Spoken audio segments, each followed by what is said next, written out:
Hey guys, how we doing? Welcome back to episode number 4 of Football Talk with Hawk. I know I've been doing this a little bit. This video will probably be a little bit delayed. I've got a lot of stuff going on, and I may not be able to get it uploaded.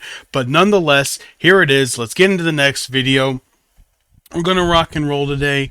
And we're going to try to get through the NFC East. It's a very intriguing division for this year.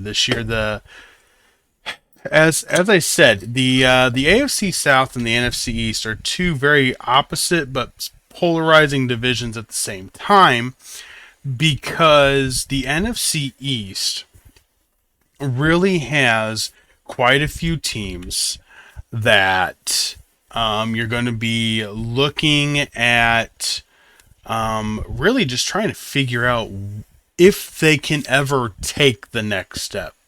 Like I said with the AFC South, walking through it, a lot of young teams, two of the teams have brand new coaches, young players. It's what can they become? In this division, it's will they become something? We've had the same group for 3-4 years now, outside of a couple pieces on each individual team, and we will go over that. Start out versus. Here is something that I thought about. So the Denver Broncos are going to be sold. It should be done here in the next couple days, and Here's my thought on the expansion. I think we need NFL expansion in the States. I'm not talking about London. Don't even get me started on London. Could it happen? Yeah, but I like the way they have it set up. We could play 5-6 games a year over in London. The way they have it set up is, you travel out there, you play, and then the next week is your bye week. I think that'd be really easy with the way their scheduling is, because then the next week they're on a bye. And you get to go to London, for goodness sakes, go on a vacation, whatever, go see some sights. So I don't think it'd be hard to play in London and have that revenue come in. Don't think that'd be hard at all. The XFL, which I'll probably talk about here shortly, the XFL has come out with the cities they're going to use. And amazingly enough, they're using the cities that the XFL had in 2020 because they made money with them. The biggest one that I see that made a ton of money in the XFL is St. Louis. The thing about St. Louis, I know it's Midwest. It's technically the St. Louis Cardinals, the Major League Baseball team. The St. Louis Cardinals are actually considered a small market team. It's often been thought that it's actually the reason the Cardinals are so successful is because when you are considered a smaller market team, you get more compensatory picks in the MLB draft, and you get higher compensation when you lose a free agent. But it's St. Louis. It's the Cardinals. The tradition is there. The St. Louis Cardinals are a huge piece of the National League Central Division, huge part of baseball, the arch, and everything else. But yet, because they're considered a small market team, they have a huge advantage, which is why their farm system, arguably, is always filled with prospects. St. Louis has an amazing fan base. The St. Louis Blues, the hockey team. Listen, I don't watch hockey. I know about the Blues. Drive through Illinois or Missouri, you know about the Blues. The Blues are a huge brand in St. Louis. The Cardinals, a huge brand. The Rams didn't struggle with the fans before they moved to LA. The Rams struggled because of the stadium. So if they move the stadium out like San Francisco did, like Glendale, Arizona compared to Phoenix, if they move the stadium outside of downtown St. Louis, move it to the other side of the river, move it to East St. Louis on the Illinois side, Build a bigger stadium and do what Chicago's doing with Arlington Park. Like, Chicago is a genius. The Bears are a genius for wanting to go out there to Arlington Park to build Chicago Bear land. It makes money. Look at Las Vegas. Look at LA. Look at Dallas. It makes money. So go do that on the east side of St. Louis, next to the ferry boats that are on the Mississippi River. Go do it on that side. The Gateway Speedway, awesome short track, is sitting on the other side of the river. Do it on that side. Build the big stadium. Build St. Louis, whatever the team name is, land on the other side. I believe the NFL can benefit from what's going on. I do not believe for a second that there is a shortage of good enough players, of good enough starters in the NFL that they will be bad. I do not believe that for a second. You can disagree with me, that's fine. But I believe, because of how everything is set up, the NIL deals through NCAA, the XFL, the USFL, I believe the amount of players we are going to have, we need to expand the NFL and give more players the opportunity to make money, because the NFL makes money. St. Louis can make a lot of money for a team if somebody would just build a stadium, and in 2 years, well, let's just say by 2025, St. Louis could have a thriving fan base of an NFL team, and you don't have to be bad forever if you get a good GM and a good coach, and there's a lot of young coaches that are sitting there that are able to coach. They're up and coming, and the excitement's there. So that is mine. If you disagree with me, absolutely comment 100%. I'm good with it, but I think the NFL needs to expand. I think they've been waiting too long.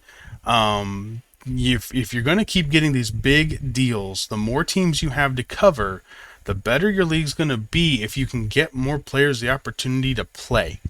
And when you look at the AFC, especially this year, the AFC is stacked. The AFC is heavy. Every AFC game that CBS, telecasts is going to be watched. Outside of Jacksonville versus Houston, I mean, I'm going to watch that, but outside of Jacksonville versus Houston and the Jets, maybe, but the Jets are New York. Like, you have that opportunity. I would cash in on it now.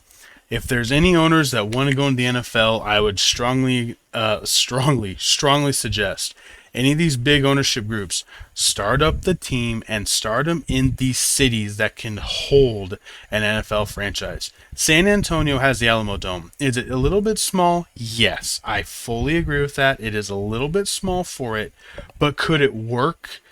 Could you fast track and get that stadium, use that stadium for a while, get the team started, and build the new stadium? 100%. St. Louis is the same. You could get going in the old dome. You could start the team up in the old dome while the new one is being built. Like, there's lots of options, lots of places you could easily make this work.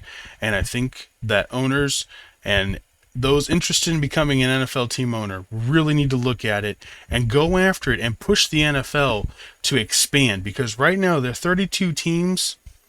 They're good, and I know where they want to go, but the only way that you keep everything relevant with where they want to go money-wise and how many teams they want to have in a chance for the playoff is if you raise the number of teams competing so that you keep the number of teams that go to the playoff still special. So there's my opening rant. There you go. Let's get into the NFC East. Like I said, I think it's the perfect time to be able to get in now. All right, so let's start out Dallas Cowboys. If there are any Cowboy fans watching this, they're probably going to hate me, and, well, that's okay. Here's the reality. You lost your offensive line. I know technically, it's only one. Your offensive line is not strong. Your running back position, your second running back on the depth chart is better than your first. I do think Ezekiel Elliott is feeling the pressure, so I believe he's really motivated right now. I will give you that. I believe he's really motivated. Don't know if he's going to have an offensive line to run behind. The receiver group, Dallas screwed up majorly. The Indianapolis Colts wide receiver room is better than the Dallas Cowboys receiver room. And we've got a bunch of young guys. So here is kind of how I look at the Cowboys season going. They're going to get crushed, and I mean crushed, by the good teams. They should beat the bad ones. Their defense is good enough. Absolutely love Micah Parsons. Dexter Lawrence is going to have to, or DeMarcus, sorry, not Dexter. DeMarcus Lawrence is going to have to become a beast all the time. Micah Parsons is amazing. Flat out love the guy. He's an edge rush linebacker. He's a lot like Terrell Suggs. Definitely more agile, no doubt about that. They got good. They have a solid, very solid secondary linebacking core. When you take out Parsons, because he can be D line or linebacker, it's good enough. They're gonna beat the bad teams. They're gonna get crushed by the good ones. This offense is gonna struggle. It wouldn't shock me if they somehow pull out a 10-7 season and win this division. Like, this division is so bad. So bad. The NFC East and the NFC South are really concerning. Because you've got three really bad teams in the NFC South with the Buccaneers. The Buccaneers are the one team that they're going to make the playoffs and they're going to win the division. NFC East, you got so many question marks. So let's just go through the question marks. The Cowboys, who's going to catch the ball? CeeDee Lamb has a lot of drop issues. They lost Cedric Wilson, which I think is a absolutely dumb let go of the Cowboys. He was a safety net. He's an amazing slot receiver. And I don't want to overhype because obviously he's not one of the best receivers in the league. But when you have a guy that can play the position, you play him at the position. And he's good at it. You lost Amari Cooper, which, look at the numbers. Without Amari Cooper, Prescott is not comfortable. So, Cowboys question number one, who's going to catch the ball? Washington Commanders. We'll just leave that alone for now. Washington Commanders. What is Carson Wentz going to be? He's now been let go or traded by two teams basically claiming the same issues. He's not a leader. He's too scared. He's run backup quarterbacks out of town because he's too insecure in himself. He's not a franchise quarterback, period. So what's he going to be? Terry McLaurin got a contract that he very well deserved. Very well deserved. Happy for him. But what is Washington going to be?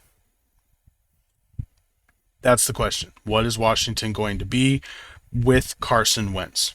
The Giants. How long are they going to wait to trade for Jimmy Garoppolo?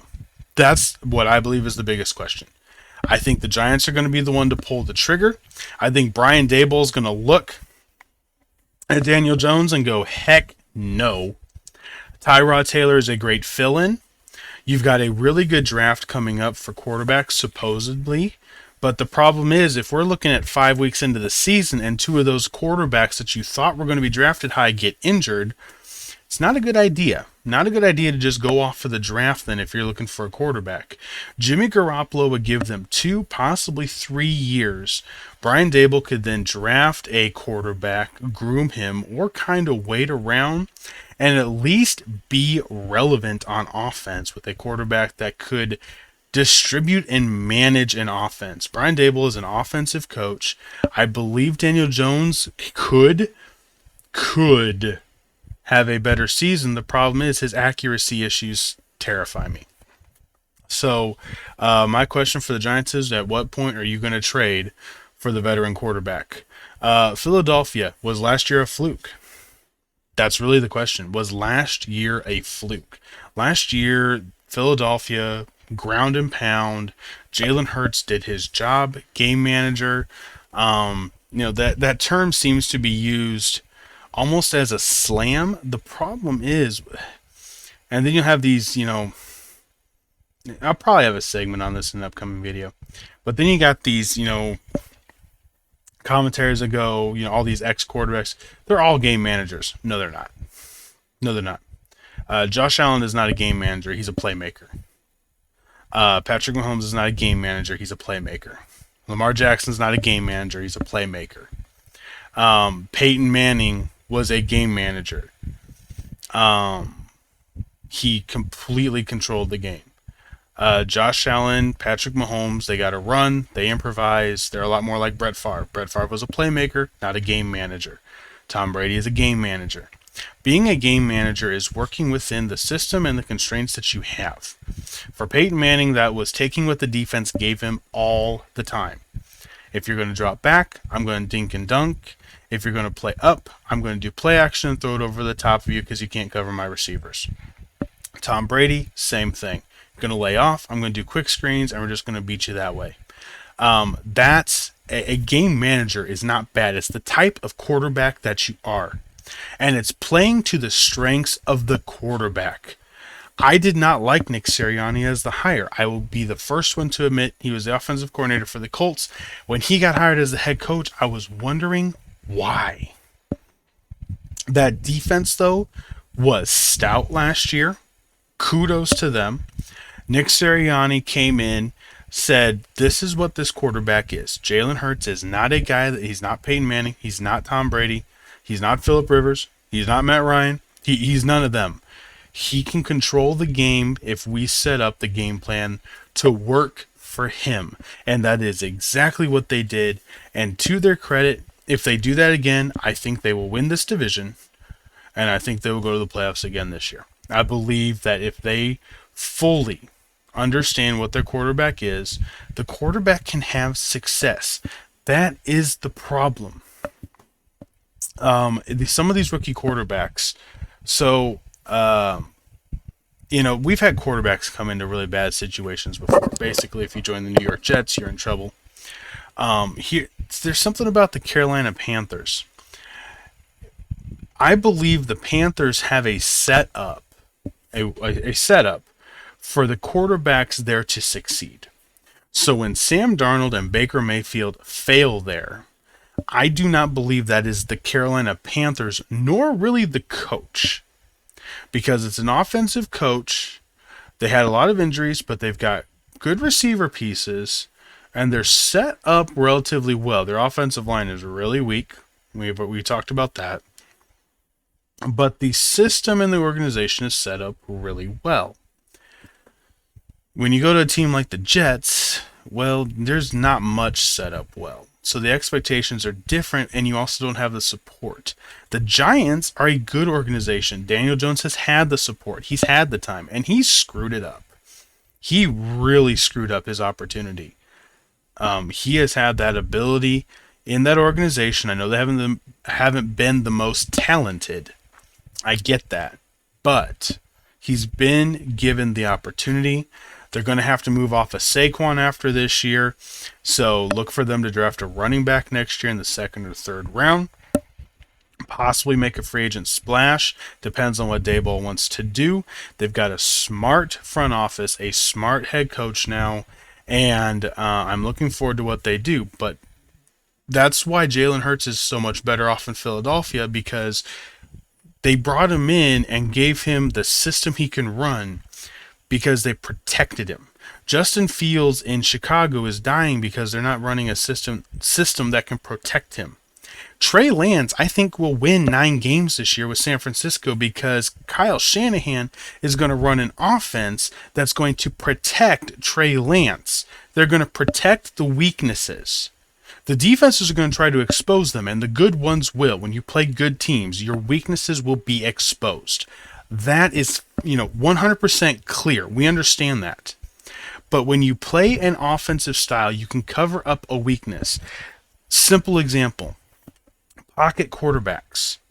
The style of offense that you play to be able to protect pocket quarterbacks is a quick passing offense or extra protection in the pocket for the quarterback.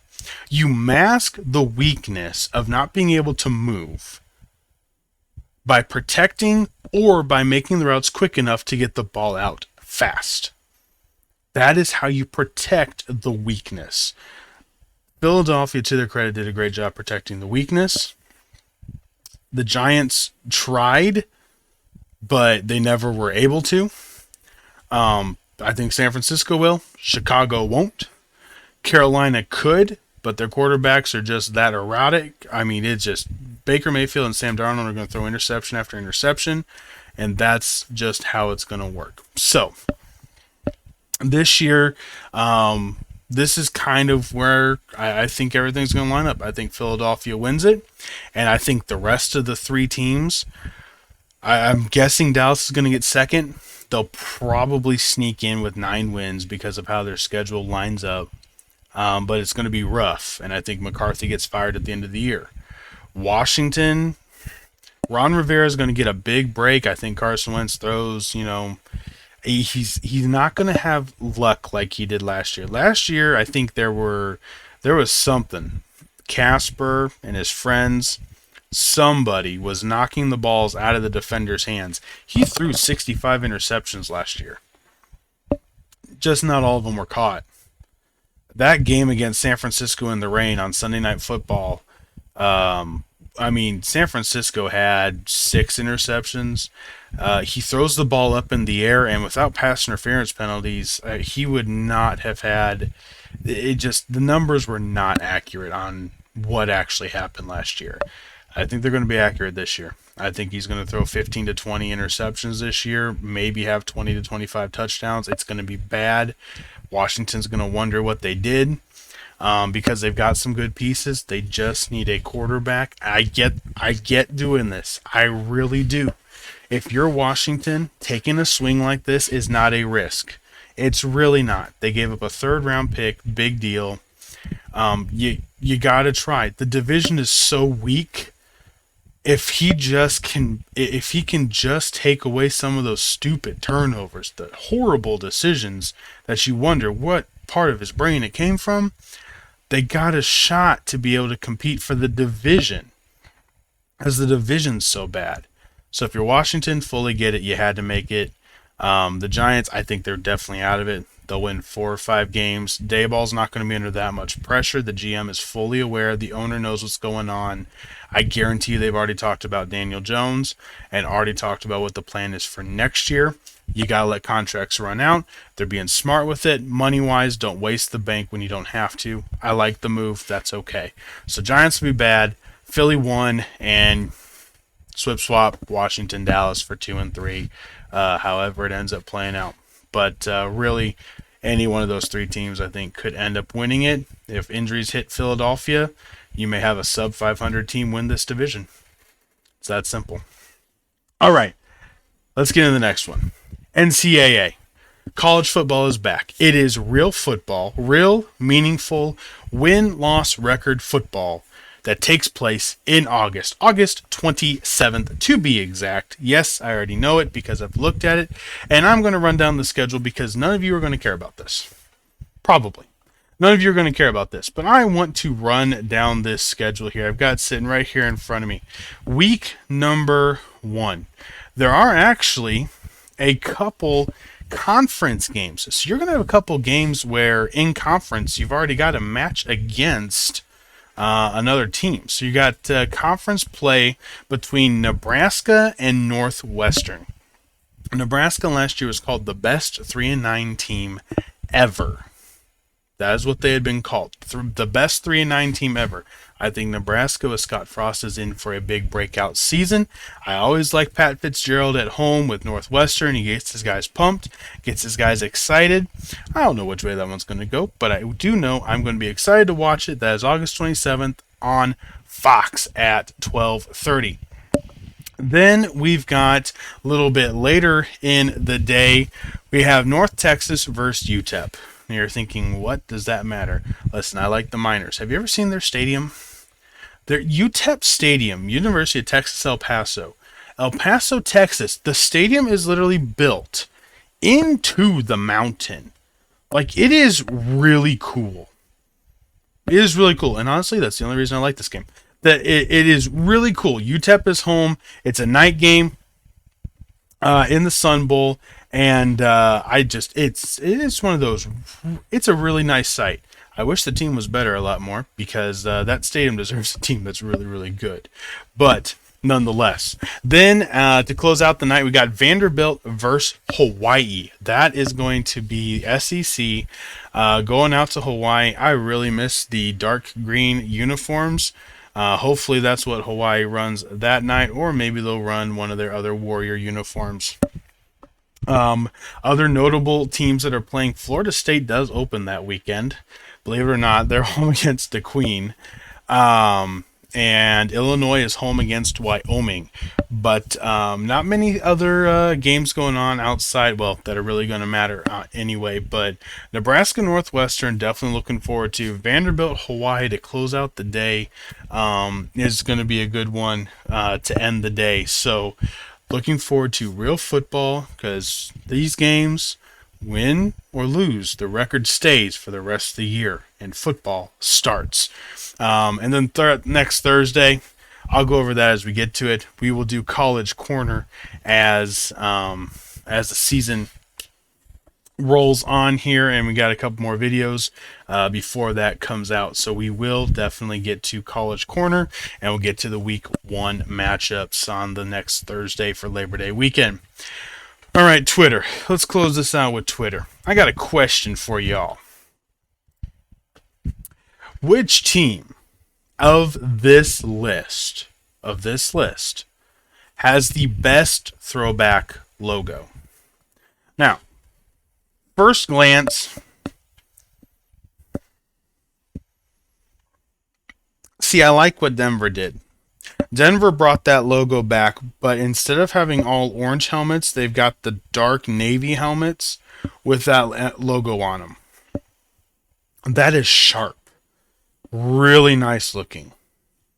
But for me, I like the classic. I miss the Miami Dolphins.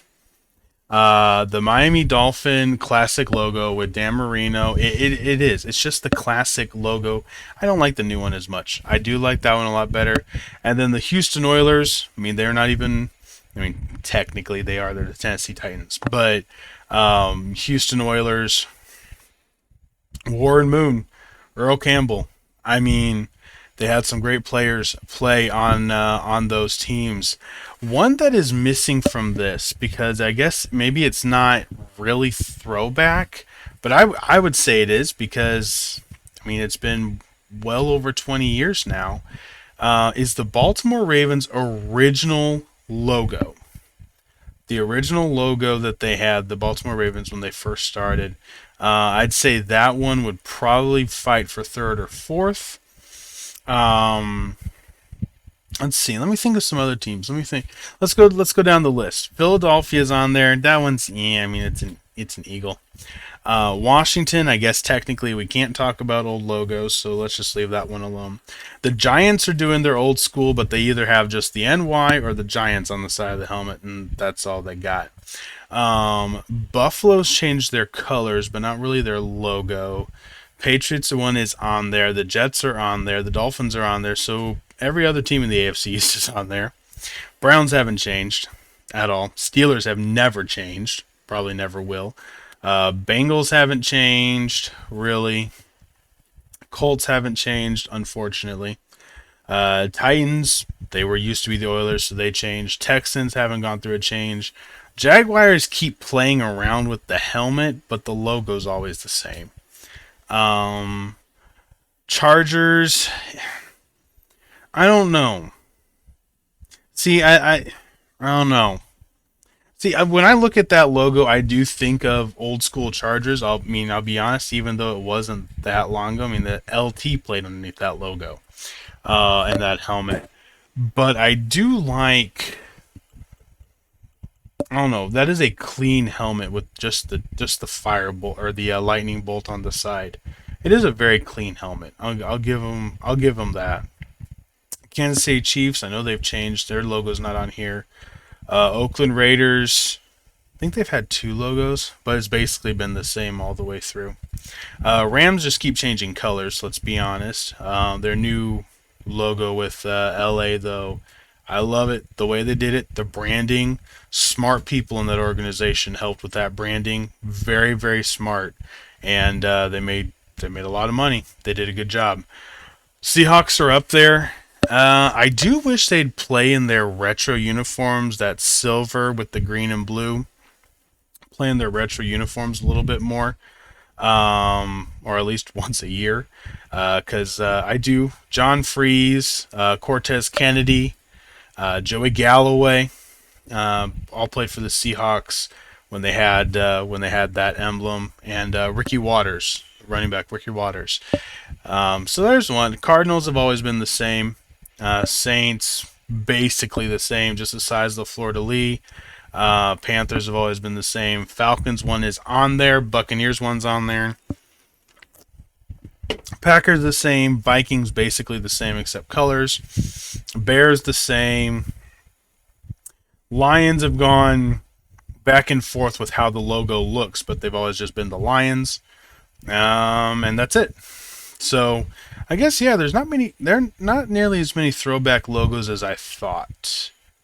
At least only going back to like the 70s and 80s. You want to go back before that where they only use colors and stuff? Anybody's guess. But yeah, I guess there's not as many as I thought there were. But nonetheless, for me, it's the Denver Broncos. I love that logo. That logo is a sharp logo. I love the Broncos standing up, raised up, smoke coming out of its nostrils. Love it. And then I like the classic Miami Dolphins logo. But all right, there we go. Videos are a little bit shorter. I decided to try to condense them down a little bit here to be able to make them easier to watch. The 45 minutes without having an actual season going on just didn't make any sense. So hopefully the shorter videos worked better for you guys. Appreciate you guys watching. Don't forget, all of my socials are right there underneath. Big shout out once again to Icy. I always appreciate the work he's done. I got a couple more things that he's actually creating for me now that'll be on the channel soon. So until next time, guys, preseason football starts. We're going to rock and roll with the Hall of Fame game, and I'm sure I'll talk about that in the next video. Till then, wings up, hawk out. Have a fantastic day.